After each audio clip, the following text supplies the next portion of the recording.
Hello, hello. Good afternoon. Good afternoon. I am so sorry. It didn't do my very much good.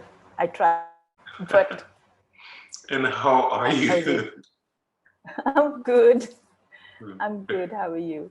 I'm doing very well, thank you. So look forward to having you on. Thank you. So do I. You are wearing something that defines me. Can you tell everyone what it is? The smile. Yes, yes. It's the smile because I love to smile. It makes me feel good. And when I met you, it was in Dubai at a speakers coaches conference. And you spoke about that, and I want you to tell everyone why we smile. Ooh, I like that. So why we smile? I think for me, a smile is something that always works. So whether you're in trouble, have you ever seen kids smile when they've done something nasty? So whether you're in trouble, whether you don't know where you're going, whether you're happy, whether you're offering empathy to somebody, I think a smile always works. So I think a smile is something that you should always wear. And I totally agree. Sometimes people think my smile represents a form of weakness or a form of lack of education or a lack of seriousness. And I think they misunderstand my smile. At least Yeah, I'm sure they will misunderstand yours too. they do. I was just about to say that. Yes, they do. So And that's okay. I've met you and I really enjoyed being around you. Can you tell everyone who you are? My name is Ruqya Khan. I am known as the SMILE Strategist. And who am I? I am someone who's been working with words for more than 20 years now. I started as a freelance writer in 2000, and somehow the journey led me from writing to personal development to now coaching and public speaking. So that's my journey. I am a mother of two, an empty nester, and someone who is focusing now on giving more to the world with what I have. We have so much in common. I've been working since I was 12. I think it's on a record with my government since I was 15, and retired now, and also giving back. And this platform, Free Talk with Mr. B, is for that purpose. And oftentimes we think, what can we give? These other guys have millions and billions, and we can't compete with that. So I thought that we have something that's considered priceless. What's priceless is our experiences, and I wanted us to give that back. So I started accumulating people's experiences and sharing it back in podcasts so that that can be given back, and everyone has a chance. Every normal person has a chance to give it back. And then I met you. I was like, oh wow, tell us more. Thank you so Also, much. I'm an empty nester, also, two kids, yes. Lovely, lovely. It was really a joy to meet you. I mean, you definitely stood out in the crowd. The authenticity with which you presented, the humbleness that came across, it really shines. So that for me was what made me want to know more about what you do and your work. So thank you for being the person that you are. Thank you. I plan not to change, and Oh, you um, won't. it made me show all of my weakness signs, like crying on stage and showing so many emotions. But that's me, and I refuse to change. That's brilliant. And that's what makes you Mr. B, isn't it? Just be. Yes. Now, you must realize I'm looking forward to my button, my smile button. I would wear that everywhere. I am waiting to meet you once again in Dubai, and we definitely exchange the button as well as the stress buster. Okay, great. I plan to do that. So, as far as helping people, whether on a speaking platform or on a global scale, or even in your coaching sessions, if you do a one-on-one, um, who will come to you, or who you're hoping will come to you to get help, let's say, or assistance? Okay, so I help people get from feeling stuck to unstuck using the SMILE strategy.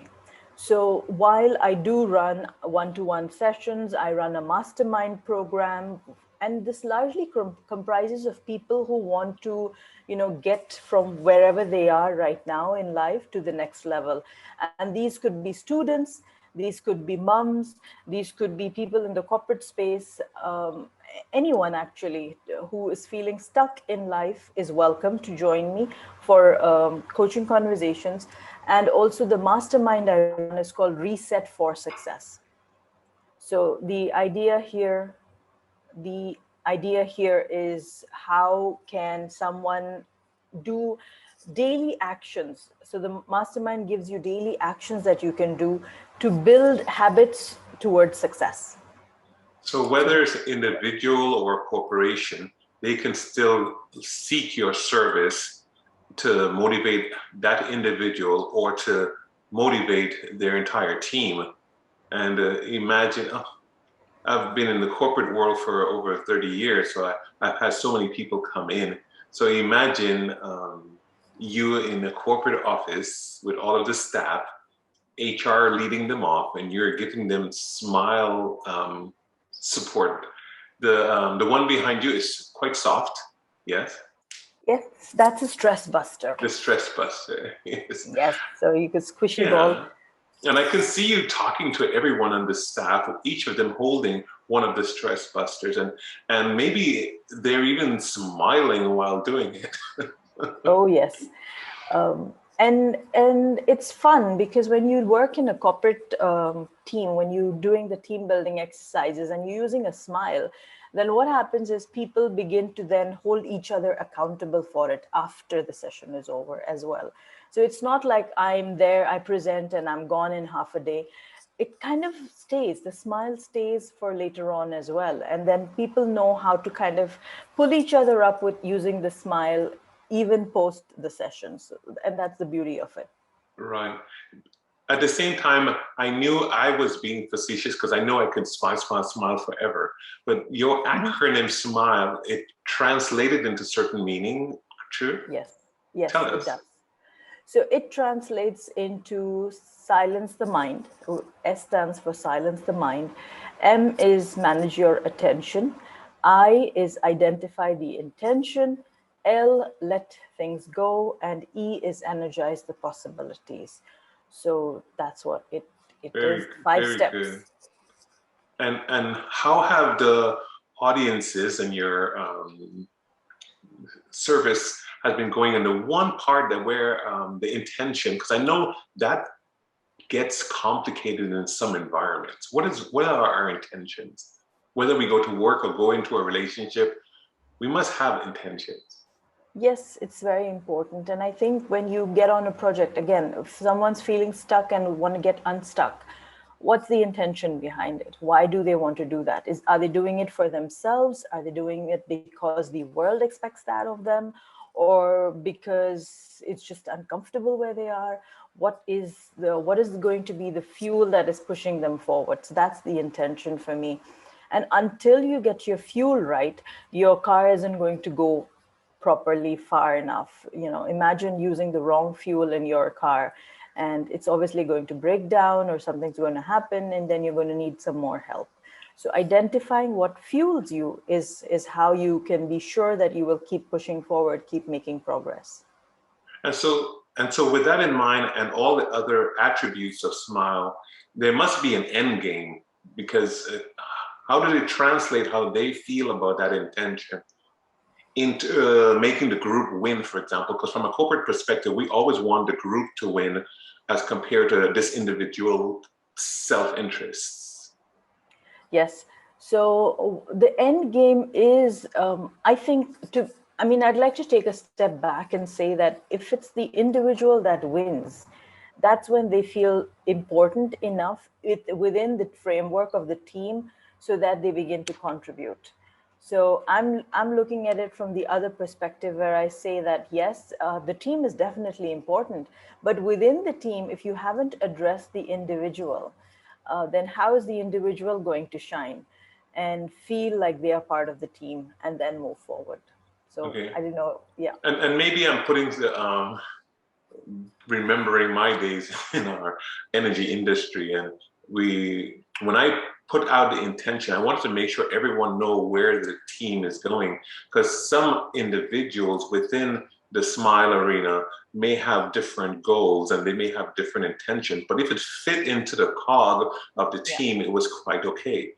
They were a contributor, but some people have that eye of intention only to win, to self-promote and self-grandize, and it didn't fit very well in the team. And so I always try to let the intentions be the whole, because I want all other aspect of the SMILE philosophy, but if they didn't have the right intention, I would say, if you don't want to be here, you could always stand on the side. If you had different intentions. And that's interesting that you bring that up, because L after I is let things go. So letting go of ego, letting go of fears, letting go of past failures, letting go of anger that you might have for whatever reason. So right after you identify your intention, you're moving to L, which is let things go. Okay, which is that would make sense. That would make sense, yes. So it's progressive. It's not a standalone. So once you've identified your intentions, if there's a bit of ego coming into the picture, the next alphabet or the next step actually helps you just let it all go. Right. Because even in my giving back philosophy, I start speaking about an individual. So I tell them about the first thing you should do each morning is smile, but not necessarily at the work, but smile at yourself. You just woke up and you're alive. And so self is important, and then they can fit themselves into the world. And at work, I used to tell my team members that they can let go, because some of them may have resentment because of who is a team leader or who is being recognized at that time, not realizing that the opposite is not necessarily true. It doesn't mean we recognize someone to unrecognize another. Sometimes we recognize someone because we need to extract their skill sets at that time. And so it's a balancing act. And even if you turn the stress ball over, he's still going to smile. Absolutely. And I mean, I've presented this across so many countries already, and different kinds of audiences, different cultures. And L is the one where everybody always gets stuck. They're like, okay, we're okay to silence the mind, we're okay to manage our attention, we're even all right with identifying the intention, but let things go. I mean, am I not doing a disservice to myself if I let go of anger that I have for somebody else?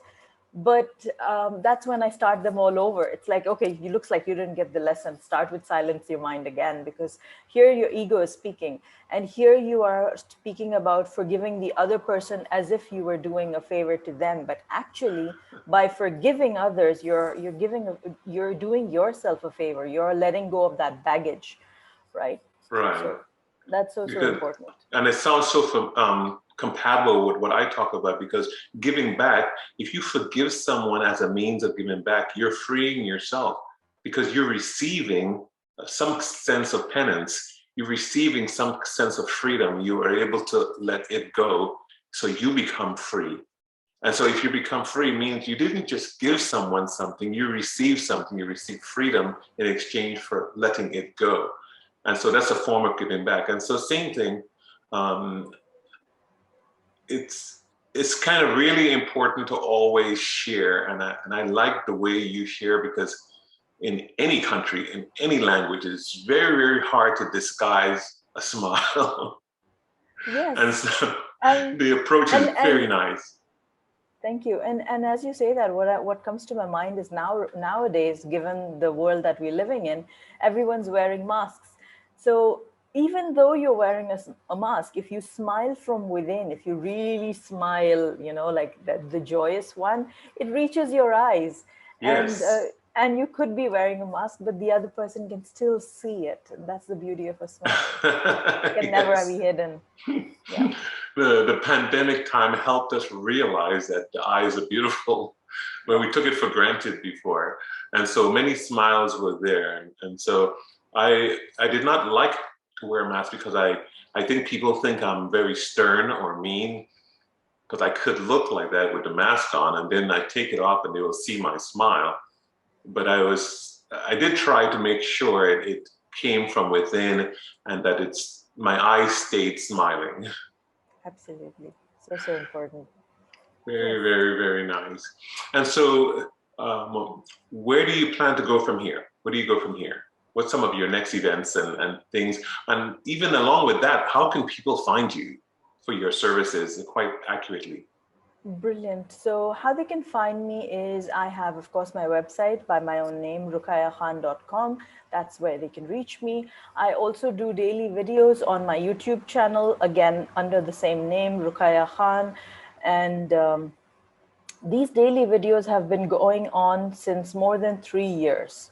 So again, a space of giving. I was yesterday on day 1146 of that commitment, day after day after day. Right. And thank you. So I give and simple conversations on a thought that I might pick up earlier in the day, and then I do a small video on it. So that's a great place also to connect with my content. And yeah, the website and my Facebook page would be where they can find me. And I think on the same handle with Instagram also. Yes, so it's RK_rights on Instagram, and on Facebook it is RK Rights, RITES. So on both Insta as well as Facebook, I have written it as RITES. I dropped the W. Okay. Because I would personally encourage everyone to have you in their presence, and everyone or every HR manager should be calling you, because a smile really motivates their workforce. Something to talk about, all the intentions, letting the right things go, and holding on to the proper things in the business world. In youth, we have the same need and issues. Yes. There's a lot of stress from being bundled up in the home sometimes. Yes. And in relationships, you focus, everything can apply in a relationship just the same, especially the let it go part. Yes. I've been married for 40 years. This is my 40th year, so I know I had to let a few things go. Oh yes, we do. So I work not just in the corporate space and with individuals. I also work in schools. So what I do is I walk in and I raise the equation. I raise the conversations on both sides of the equation. So I first do a session with the students, and then later I do it with the educators, which is the parents as well as the teachers, so that they both are able to look at things in a different light. I don't see the point of just going and teaching or acquainting the students about what I do, because then they go with this new set of tools to work with, but then the other end of the equation is still working on the old ways. So I like going and elevating the conversation on both sides, and it's worked quite well so far. Very good. I'm very glad when you said schools, because we need to catch everyone young to get the right attitudes in place. Because I think the world is shedding the proper attitudes, and your principles bring it back. Because without a word, just a yellow smiley face says so much. And of course, from us humans, it says so much. Now I was going to ask you. Oh, okay. I was going to ask you something else, and it just slipped in my mind. You know, as we get older, I'm in my 60th year, so anything, I'm allowed. You're brilliant. Please don't be this to yourself. You're fabulous in what you're doing. Right. And I really appreciate how we can bring it in many, many, many facets. My question is back with me now in my mindset. And I was going to ask, do you get some pushback sometimes where people say that it's just too simple? Because I have a feeling in the world today, and I'm going to add more to your question. I have a feeling in the world today that we complicate simple things. And when I met you, I thought, brilliant. It was just that simple. Okay. On the contrary, I had this resistance. I myself was pushing it back. And I'm going to be very honest over here. I was resisting it, thinking that, oh my God, this is too simple. Yes, it actually felt that way, that, oh, this is so simple. Why would anybody even be bothered? But then the kind of feedback I started getting from people on the teams that I've presented and the students and everything, and the way they started coming back to me with their wins, that made me realize it works, and that's the beauty of it. It's simple and it's easy to absorb. It's easy to apply, and it sticks just like a smile. So Yes. that I had a little bit of resistance because I expected, oh, it has to be fancy, it has to be lots of facts and everything, but not really. I think the fact that it sticks is because it's so simple. And I believe in that. I believe in, and I think I've gotten sometimes reprimanded for it, where I try to simplify complicated things. I work in the oil industry, and as the energy industry, we have a lot of complicated things, but I simplify it because I tell people it's as easy as boiling rice. And every Hmm. country I've been to, whatever means of firewood, propane stove, or coal, they all knew how to boil rice. Yes. And I use those exact principles to teach them how to boil oil and make petrochemical, gasoline fuels, and so on. And I said, it's really that simple. And us, um, I call us men, we complicate it. It's just like going into the doctor's office and he tells you about your biceps. And I'm like, you mean my arm? Or part of my arm. And I said, okay, talk to me in simple terms. And I would understand. You give me a bunch of words, I'll have to look it up. But nowadays we can Google it. So Yeah, we anyway, can so that, Google. yeah. But But that's what came to my mind. and speaking of Google, my YouTube channel, because I'm aware that this is probably going to be on audio as well. So it's the Ruqya Khan, Khan. That's where you can find it. Yes. Okay, great. Yeah, and I tend to, as I put intros or outros in the videos and audio podcasts, to make sure I spell things correctly and put the links to those, because I want my audiences to be benefited by my guests. I want my audiences to say, yes, this is good information. Let me see if I can invite her or have her online or follow her online for the purposes of gaining something. And so that's our motto anyway. We're in the mode of giving at this stage in our life, and we will continue to do so. And so we should not put any roadblocks for people. Now, your school, where did you go to school? Oh, I schooled in Kuwait. Okay. Yep, I grew up in Kuwait, and then the Gulf War happened, and I stayed for 10 days in a camp, the border camps, and then flew back home to India, got married early after my high school education, and then here I am in the UAE at the moment. I'm glad life paths brought us together. And so we definitely benefit each other in the long term and near term. But in Kuwait, with things more comfortable, I'm making up this scenario that they invited you back because they saw one of your daily videos and they invited you there. I'm making this scenario up now, and you were going to give them a wonderful presentation. But at the end, you wanted to leave some profound words for them. What would you tell them? Would I tell them in Kuwait? In the school, yes, you like your alma mater or you're speaking in that You, school. you know, Mr. V, what you're saying is something that has already happened. Oh, great. Yes, it's interesting because I was invited by my school to present. I was invited as a guest of honor for their annual functions, and it was so nostalgic to walk in through the same auditorium where I would do my performances as a child. So Nice. they still have that huge auditorium intact, a little shabby now, but still so beautiful.